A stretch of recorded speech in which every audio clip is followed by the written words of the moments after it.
War. War justifies insanity. War justifies the lowest human denominator.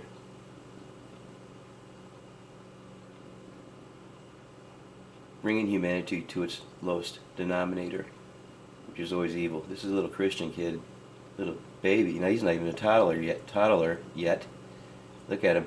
AK-47s to his head, and they murdered his whole family and probably him. But war justifies the destruction of the earth. It justifies insanity. Just fucking insanity. And it makes a lot of people rich. The gun dealers, yep.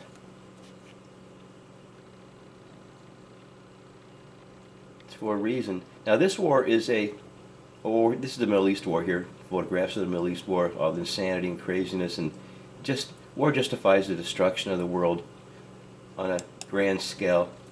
Everything in that blast area is going to die, and things that are outside the blast area just by a little bit, they will be maimed, and then suffering will occur on a massive scale, and then they will die or be maimed and horribly deformed for the rest of their lives. That's animals and humans, as well as the whole earth. The whole earth is scorched. The whole earth is being wounded right now. And this is a spiritual war. That's why, and I'm going to get right to it, I believe this war in the Middle East is a giant conjuring event.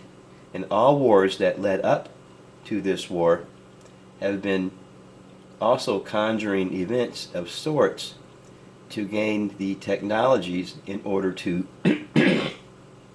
one day become to this point where we can have this war. Now we have the technology to have this war, thanks to other wars, to past wars, to World War II, World War I, all the past wars. We've gained technology after mass sacrifice of humans. That's why this is a spiritual war, totally all spiritual. Now, and that's why I think I'm going to get right to it. Revelation. Since it's a spiritual war, where are you going to turn to for spiritual information, right? Now, and I say this is a giant conjuring event where they're going to conjure up some demons. Ever since, well, I'll get to the story of Babylon here in just a minute, because everything leads back to one place, and that's Mesopotamia. But in Revelation 9, of course, this is when the this is when the sixth angel here. We're going to go to the sixth angel. This is when they're pouring out they're pouring out the destruction, different types of destruction that's going to fall on the earth in different sequences.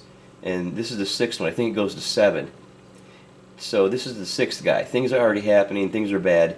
But this is when the sixth angel sounds his trumpet. And the trumpet isn't so much a trumpet as it is some type of catalyst, some type of event that's going to cause these, what it says here is 4 angels, and one is Lucifer.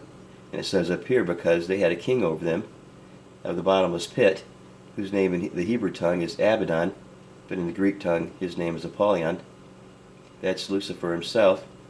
But these angels have been bound, it says here, near or under the Euphrates River, which is of course against Mesopotamia, Babylon once again.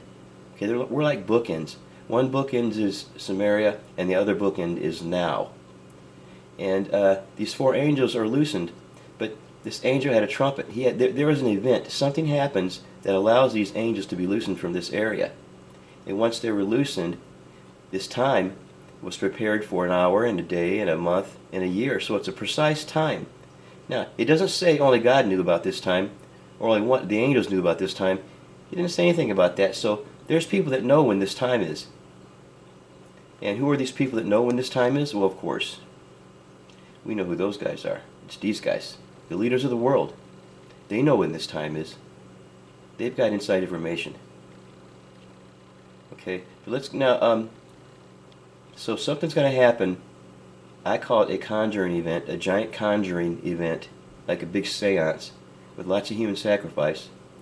Once these armies are all in place, there's going to be lots of armies, lots of people, plenty of sacrifice to go around, and it's going to allow these 4 angels to be loosened, which are demons, which are fallen angels that have been bound in the Euphrates.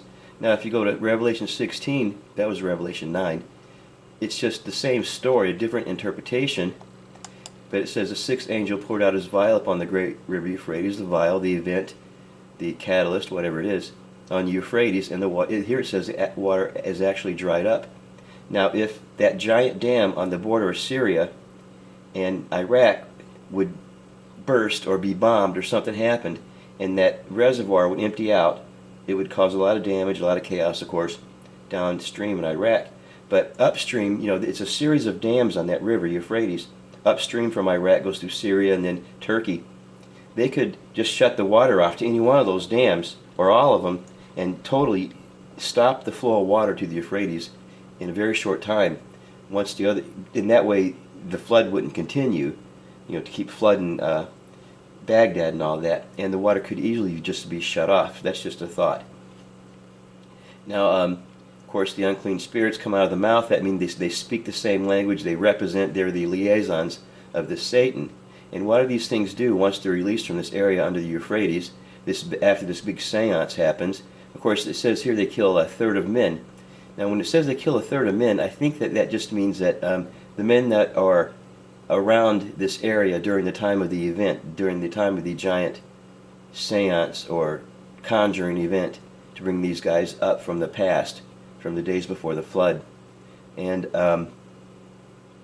what do? Once these things are summoned and they come out, what do? They're devils. They work miracles, and they go forth to the kings of the earth. Now, who are the kings of the earth again? Those guys, these guys, the leaders of the earth. Once again, the kings of the earth.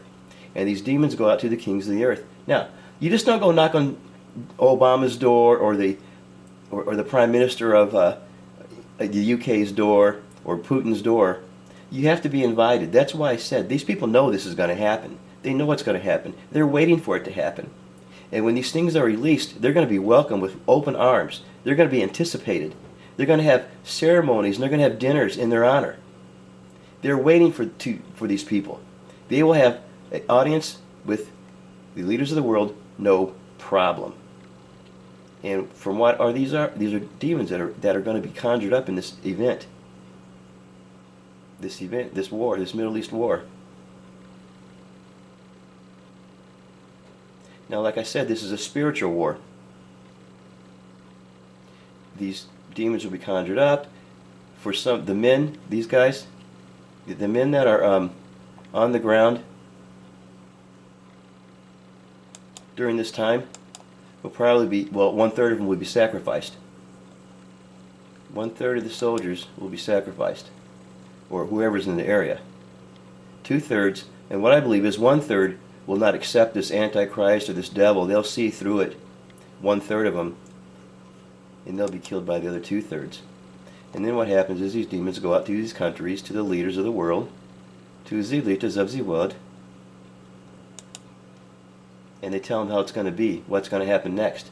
And they're going to be working miracles. Maybe they're going to clean up Fukushima. Maybe they're going to clean up the water. Maybe they're going to help us grow food. Maybe they're going to probably create problems, which they already have, and then they're going to give us the solutions, which is always their MO. That's what happens. Now, like I said before, though, this is a spiritual war. And somehow they're going to have a diplomat that's going to have to arise and, be a diplomat, be a spokesman, that's going to be like a referee between all of the other religions in order to maintain peace. Now, Winston Churchill once said that a war is the result of the diplomats failing to do their job. So we're going to have a diplomat that everybody recognizes. Every religion around the whole world would recognize. They may not agree with, but they'll recognize, and he will be a spokesman for these religions. And who is this guy going to be? There he is, the Pope. This is going to happen real soon also. But for some reason, we're going to keep going we're going to see now. All the players are here in the Middle East already. I got to tell you, all the major countries. We got troops over there. Everybody is going to one place, and which it always ends up being is Mesopotamia. It's always Mesopotamia, Babylon, where the first seances to conjure up these demons first took place. It's going to happen again here. Now, once all this takes place and these demons are released and they're going to all this chaos is really, world's really in chaos at this moment here. This will open up the way for the kings of the East to overtake this area here. Now the thing is, with all of our military might of the United Nations, or even America, United States alone, if we withdrew from all of our like 500 bases all over the world, we brought our troops home, we gathered our resources and said we're not going to support the rest of the world anymore, we could build an iron dome around Israel and all this area here. We could build an iron dome and nothing could penetrate it. No nuclear weapons, no armies, nothing. This would be a lot cheaper than actually having all these bases all over the world and supporting all these countries and all these areas all over the world. We could just do this one area right here. We would save Israel from any attack whatsoever. We could put an iron dome around this area. That's Israel and Jordan right here. Part of the Sinai maybe. And we could make it impenetrable. We could make this a tourist paradise right here, this whole area. And we can make it the safest place on earth with all the resources that we have. Why aren't we doing that? Why haven't we done that already? Because we're not interested in this. We're interested in this. We're interested in this technology that's going to be gained from this giant seance that's going to take place out here when all the armies, which are gathering right now here in the Fertile Crescent, the area of ancient Samaria and Babylon, and all the events that happen there. That's my thoughts. Now listen, I don't watch TV, I don't go to movies, I don't listen to music. I have no idea what's going on in the sports world. I read a lot. That's where I get my ideas from. And I just believe this is all this stuff is just like a puzzle and it's fitting together. It's very odd, it's very strange, and nobody's going to agree with me, of course, but shit, I don't give a damn. It's these guys. I believe they're being influenced as we speak. They're all being influenced. And they know the time and the date. They know it soon. They're moving the chess pieces into place as we speak. Right. Duck out.